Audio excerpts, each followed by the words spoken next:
એક વખત AC coach ડબ્બામાં એક ભાઈ બે બાળકોને લઈને ચડે છે. બાળકો એટલા બધા તોફાન કરતા હોય છે કે બીજા બધા સહપ્રવાસીઓ કંટાળી જાય છે એનાથી. અને એના ફાધર સામે જુએ છે કે બોલતા નથી. ત્યારે જે બાળકો એના ફાધર સામે જુએ છે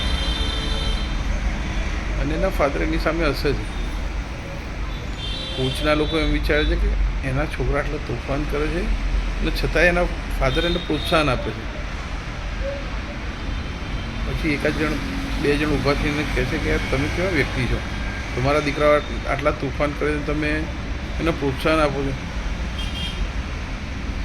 ત્યારે એના ફાધર કહે છે કે સાહેબ એની માતાનું અત્યારે મૃત્યુ થયું છે, એની અંત્યેષ્ટિ કરીને અમે અત્યારે જ નીકળ્યા. મારા દીકરાઓ રોઈ રોઈને બેહાલ થઈ ગયેલા. અહીંયા આવ્યા પછી આ થોડું ઘણું હસ્યા છે. લોકોનો સ્વભાવ અને વિચાર બધું જ બદલાઈ ગયું.